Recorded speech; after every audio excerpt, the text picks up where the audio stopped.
Hello everyone. I hope you enjoy listening to the story. My name is Victoria, 35 years old. I threw my husband a divorce party and invited his boss, his mistress, and his mother, all before he even knew he was getting divorced. I stand in the center of the room, fingers wrapped around a glass of champagne that I do not drink, watching the people who think they are here to celebrate a happy marriage. The lights are warm, the music is soft, and laughter floats through the air like nothing is about to break. My husband smiles across the room, one hand casually resting on the lower back of a woman he introduced as a colleague. He thinks I did not notice that small detail. He thinks I never notice anything. Let that sink in. I used to believe I had the perfect life. I supported his career when he had nothing but debt and ambition. I worked late nights so he could attend networking events. I smiled through dinners with his mother while she picked apart everything about me, from the way I dressed to the way I spoke. She always said I was not good enough for her son. He never corrected her. I told myself it was temporary. I told myself love meant patience. That belief almost ruined me. Then came the family trip. That is what he called it. A spontaneous getaway, just him and his mother, something I supposedly would not enjoy. I nodded. I even helped him pack. 2 days later, I saw the photos. Beach, sunset, wine glasses clinking, and her. The same woman standing across the room right now, pretending she does not recognize me beyond polite smiles. My chest did not explode the way I expected. It went quiet, cold. That silence told me everything I needed to know.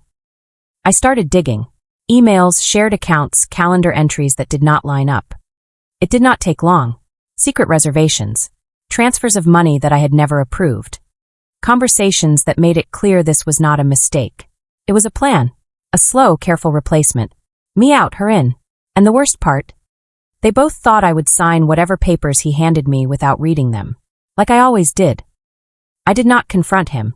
Why would I give him the chance to lie better? Instead, I smiled. I cooked dinner. I asked about his trip and listened as he lied without blinking. Inside, something shifted. Something sharper. If he wanted a performance, I would give him one. Not a scene. A spectacle. A room full of witnesses. A moment he could never rewrite. So I planned this party. I invited everyone who mattered to him. His boss. His colleagues. His mother. And of course her. I even picked the music he likes, the food his mother approves of, the wine he pretends to understand. Every detail is perfect, because tonight is not about anger. It is about precision. He catches my eye and raises his glass, proud, relaxed, completely unaware.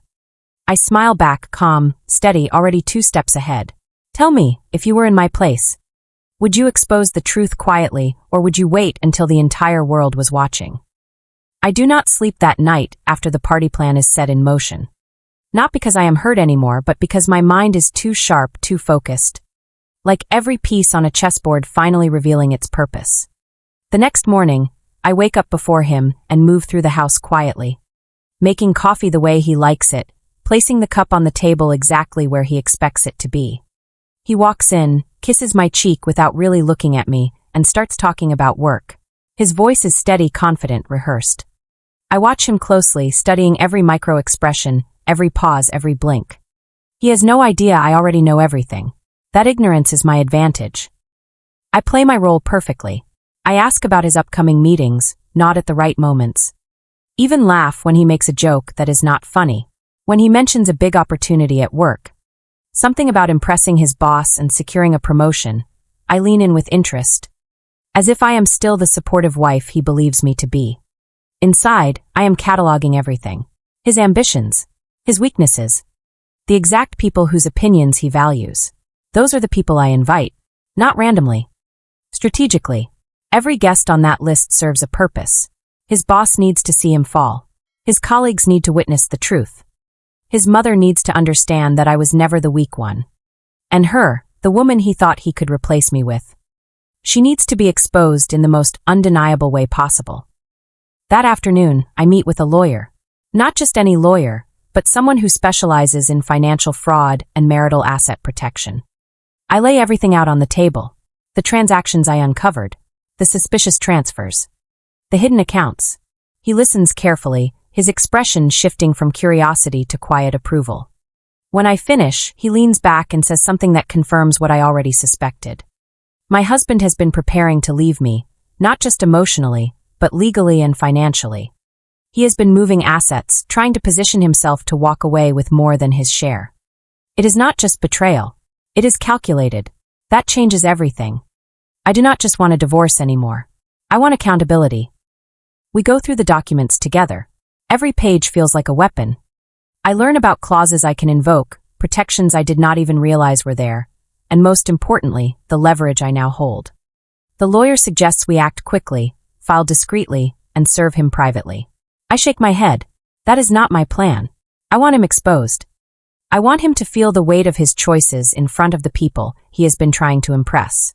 The lawyer hesitates at first, then nods slowly when he understands the precision of what I am building. He agrees to prepare everything. Quietly. Thoroughly. Ready to be executed at the exact moment I choose. Over the next few days, I gather evidence with a calm that surprises even me. I recover deleted messages from a shared device he forgot to secure. I document timelines, cross-reference dates, and match them with financial records. Every lie he told me is now backed by proof. Every secret meeting, every hidden expense, every promise he made to her while still sleeping in our bed. At one point, I find a message where he jokes about how easy it will be to get me to sign the divorce papers. I pause when I read that. My hands do not shake. My heart does not race. I simply take a screenshot and add it to the file. He has underestimated me from the beginning. That will be his biggest mistake. I also learn more about her. She is not just a random affair. She works at his company. Ambitious. Calculated. There are messages where she pushes him, encourages him to move faster, to secure his position, to stop wasting time. She believes she is stepping into a better life. She believes I am the obstacle. I almost feel sorry for her. Almost. Because she has no idea she is walking into a room where every illusion she has built will collapse in seconds. The invitations go out under the guise of a celebration. I keep the wording vague but enticing. A gathering to celebrate growth, success, and family. People respond quickly. His boss confirms attendance. His colleagues express excitement. Even his mother calls me, her tone unusually pleasant, asking if there is anything she should bring.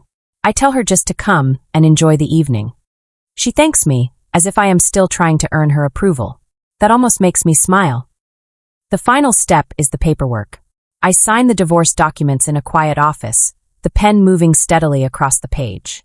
There is no hesitation, no second thoughts. When I finish, I slide the papers back to the lawyer and feel something unexpected. Not sadness. Not relief. Control. For the first time in a long time, I am not reacting to his actions. I am defining the outcome. The lawyer seals everything, prepares the official copies, and confirms that he will be present at the event, ready to step in when I give the signal. That night, as I set the final details for the party, I walk through the space slowly. The lighting, the seating arrangement, the placement of the screen that will display everything. It all looks elegant, harmless, exactly what everyone expects. But beneath that surface, every element is positioned for impact. I pause in the center of the room, imagining the moment when everything shifts. The silence. The realization. The collapse. I can already see it. He walks in behind me, wrapping his arms around my waist, completely at ease. He thanks me for organizing the event, says it will impress the right people. Says he is lucky to have me. I rest my hand over his and nod, letting him believe every word he just said. Because in a way, he is right. He is lucky. Lucky that I chose to do this the smart way. Lucky that I am giving him a chance to face the truth in one clean, decisive moment instead of dragging it out in private. And just before I turn off the lights and head upstairs, I glance at the folder resting on the table. Inside it is everything. The evidence. The documents. The end of our marriage. Tomorrow night, in front of everyone he cares about, I am going to hand it to him. And I already know one thing for certain. He will not be able to walk away from that moment the same man he walked in as. The night of the party arrives with a kind of quiet tension that hums beneath everything, like a wire pulled too tight but not yet snapping. I move through the house slowly, deliberately, adjusting details that no one else would notice. The lighting is warm, soft enough to feel intimate, but bright enough for every expression to be seen clearly. The glasses are aligned, the music curated, the screen hidden in plain sight, waiting. Every piece is exactly where it needs to be. This is no longer just a gathering. It is a stage. Guests begin to arrive right on time. His colleagues walk in first, carrying polite smiles and expensive wine. Their voices already laced with curiosity about what this evening is supposed to celebrate. I greet them with ease, my posture relaxed, my tone warm, as if nothing is out of place. His boss follows not long after, stepping into the room with the quiet authority of someone who expects to be impressed. I make sure to give him my full attention, thanking him for coming, watching carefully as my husband notices the effort I am putting into this. He looks pleased, proud even. That almost makes this easier. Then his mother arrives. She steps in like she owns the space, scanning the room with that familiar critical gaze. Her eyes land on me, and for a moment, there is something softer there, something that resembles approval. She compliments the setup, the food, the atmosphere. I nod, accepting it without reacting, knowing how temporary that tone will be. She has no idea what she is about to witness. None of them do. And then she walks in, the woman who thought she could take my place. She is dressed carefully, confident but cautious, staying just close enough to my husband to be noticed without drawing attention. When our eyes meet, she smiles politely, as if we are strangers sharing the same space by coincidence. I return the smile, steady and unreadable. If she feels any tension, she hides it well. That will not last long. The room fills quickly. Conversations overlap, laughter builds, glasses clink together. From the outside, everything looks perfect. My husband moves through the crowd effortlessly, shaking hands, making introductions, playing the role he has perfected over the years. He pulls me close at one point, his hand resting on my waist, presenting me as part of his success. I let him. I lean into the performance, matching his energy, smiling when he smiles, speaking when spoken to. Every second stretches, but I remain patient. Timing matters. At some point, he gathers everyone's attention. He clears his throat, lifts his glass, and begins to speak. His voice carries easily across the room, confident, polished. He thanks everyone for coming, talks about growth, about partnership, about the importance of family. The irony is almost unbearable. He glances at me as he speaks, as if including me in a story that no longer belongs to us. People nod, some even clap softly, completely unaware of how fragile this moment really is. That is when I take my first step forward.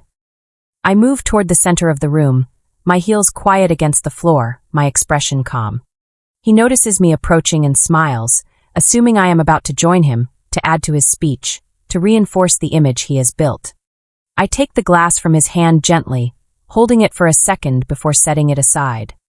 The room begins to quiet, curiosity replacing casual conversation. I can feel every pair of eyes shifting toward me. I do not rush. I let the silence settle. Then I speak. My voice is steady, clear, carrying just enough weight to hold attention without forcing it. I thank everyone for coming, just as he did, acknowledging the importance of the people in this room. I talk about trust, about partnership, about what it means to build something together over time. As I speak, I watch their faces. Some are attentive, some are confused. My husband stands beside me, still smiling, though there is a slight tension in his jaw now. He does not understand where this is going. Not yet. Then I shift. I mention the trip, casually at first. I describe it the way he described it to me. A family getaway. Something small. Something harmless. I pause just long enough for him to nod, for him to relax again. Then I let the next part land. I describe the photos. The ones I was not supposed to see. The ones that told a very different story. The room changes instantly. Conversations stop completely. People glance at each other, then back at us. My husband lets out a small laugh, trying to deflect, trying to turn it into a misunderstanding. He starts to speak, but I raise my hand slightly, not aggressively, just enough to stop him. That is new. He is not used to being interrupted by me. I continue.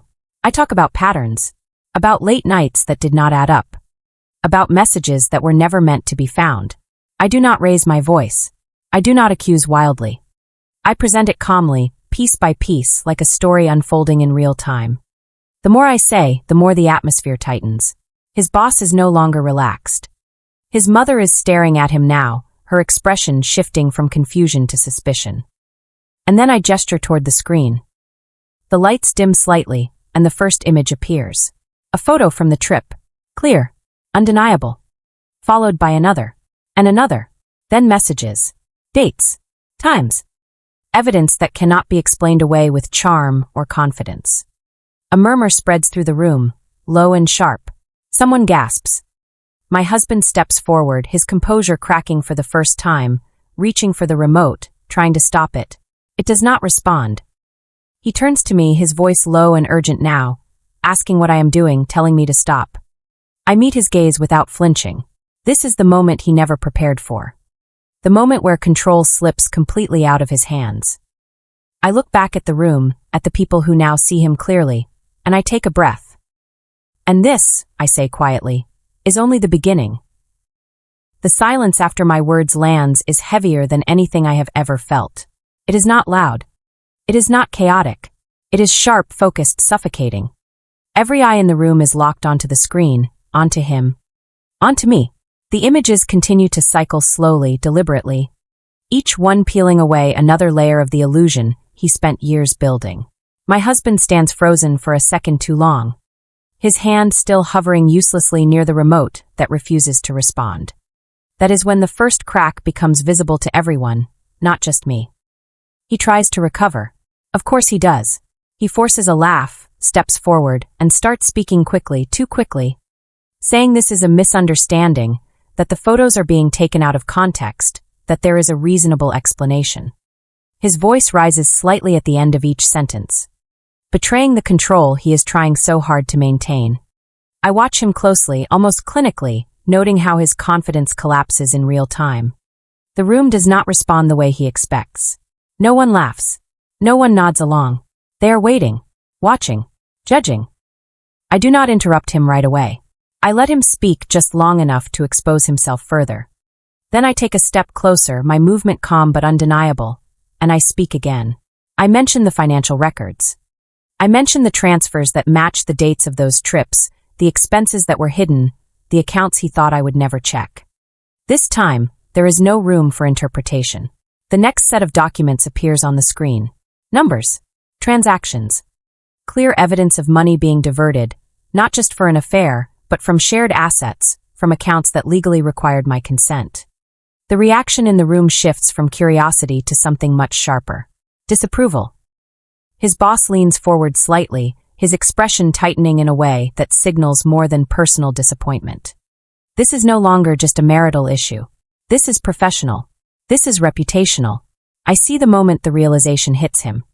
I see the exact second he understands that this will follow him beyond this room. My husband sees it too. His attention snaps toward his boss, panic flickering across his face before he can hide it. That is when he knows. This is not something he can talk his way out of. His mother steps forward next, her voice cutting through the silence with disbelief. She demands an explanation, her tone sharp, defensive, still trying to cling to the version of her son she has always protected. He turns to her, desperate now, trying to reassure her, trying to regain ground anywhere he can. But the more he speaks, the worse it sounds. The words tangle, the excuses contradict each other, and the authority he once carried dissolves into something weak and scattered. She looks at him differently now, not fully convinced yet, but no longer certain. That shift alone is enough. Then I say her name. The room turns toward the woman who has been standing quietly near the back, hoping to disappear into the background. She stiffens instantly, her posture tightening as every gaze lands on her. I do not raise my voice. I do not accuse her with emotion. I simply state facts. Her position at his company. The timeline of their interactions. The messages that clearly show intent, planning, coordination. The screen reflects it all. Her face drains of color as she realizes there is no version of this where she walks away untouched. She tries to deny it. Of course she does. Her voice is softer than his, but just as desperate, insisting that things are being misrepresented. That she had no idea, that she was told a different story. For a brief moment, there is tension in the room again, as if people are deciding who to believe. That is when I reveal the final layer. The messages where she knew. The ones where she encouraged him. The ones where she mocked me without ever saying my name directly. There is no defense left after that. She stops speaking mid-sentence, her lips pressing together as the weight of it settles. The atmosphere shifts again, this time into something colder. People are no longer just watching. They are distancing themselves. Conversations start in low whispers, not about what is happening, but about what it means. Who knew? Who did not? What this says about him. About her. About the company. The damage spreads quietly, efficiently, just like I planned. That is when my lawyer steps forward. The timing is precise. He moves through the room with quiet authority, placing a folder in my hand before addressing my husband directly. His voice is calm, professional, completely detached from the emotional storm surrounding us. He explains the documents, the legal implications, the filings that have already been submitted, the evidence of financial misconduct that extends beyond personal betrayal. Every word lands with clarity, stripping away any remaining illusion that this is just a private matter. I open the folder and take out the papers. The divorce documents. Clean. Final. I hold them out toward him, not aggressively, not dramatically, just with quiet certainty. For a moment, he does not take them. He stares at me instead, searching for something. Regret. Hesitation. Weakness. He finds none. His hand trembles slightly when he finally reaches forward, the reality of the situation fully settling in. This is happening. Not later. Not in private. Now. In front of everyone who matters to him. Behind him, his boss stands. There is no announcement, no raised voice. Just a firm statement that this will be addressed immediately. That an internal investigation will begin, that his position is no longer secure. It is subtle but devastating. My husband hears it. Everyone hears it. The last pillar holding up his identity begins to collapse. His mother says his name again, softer this time, almost pleading, as if hoping there is still a version of him she can hold on to. He does not respond. He cannot. His world is narrowing, shrinking down to the papers in his hand and the pen I place beside them. Sign it, I say quietly. No anger. No bitterness. Just finality. The room is completely still as he lowers his head and presses the pen to the page. The sound of it moving across paper is louder than anything else in that moment. When he finishes, he does not look up right away. He knows what happens when he does. He knows he will not see the same world he walked into. He thought this was a celebration. He thought he was in control. He thought he had already won. He was wrong.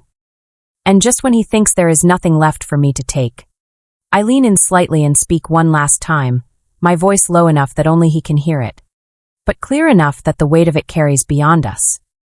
You forgot one thing, I say. Everything you built depended on me. The room does not erupt after he signs. There is no shouting, no dramatic collapse into chaos. Instead, something colder settles over everything, something final. Conversations resume in low, controlled whispers, but the tone has changed completely. People are not celebrating anymore. They are calculating distance. His colleagues avoid his eyes. His boss steps aside to make a quiet phone call that does not look optional. Even his mother, who once defended him without question, stands still for a moment too long before turning away, her silence louder than any accusation she could have made. I do not need to say anything else. The damage is already moving beyond this room. I take the signed papers from his hand without rushing, sliding them back into the folder with care. My lawyer nods once, already stepping aside to handle the next steps. Everything is in motion now. Legal, financial, irreversible. I feel it settle into place like the final piece of a structure that no longer needs adjustment. He finally looks up at me, really looks this time, as if seeing me clearly for the first time in years. There is no anger left in his expression. Just confusion, disbelief, and something that almost resembles fear. He opens his mouth as if to speak, but nothing comes out. What could he possibly say now that would matter? The woman who stood beside him earlier is gone. I do not see her leave, but I know exactly when she disappears. Right after the last message appears on the screen. Right after the room turns on her without needing to say a word. She made her calculation, just like he did.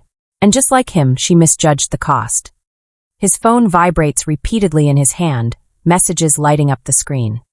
I do not need to read them to know what they say. Opportunities closing. Meetings canceled. Doors shutting quietly but permanently. I walk through the room one last time, thanking people for coming as if this were any other event. Some of them cannot meet my eyes.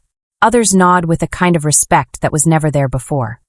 They understand now, not just what he did, but what I chose to do in response. I did not lose control. I did not beg. I did not break. I waited. I watched.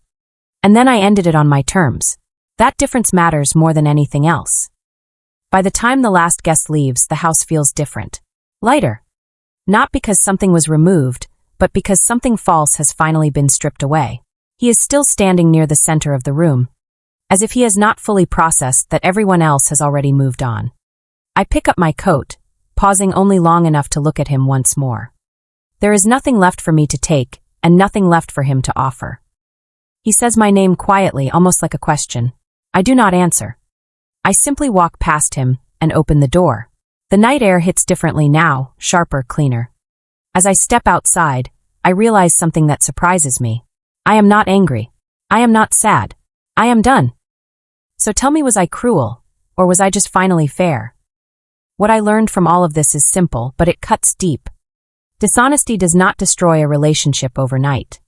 It erodes it quietly, one lie at a time, until there is nothing real left to save. If you are hiding things, manipulating trust, or treating loyalty like something expendable, understand this. The truth always surfaces.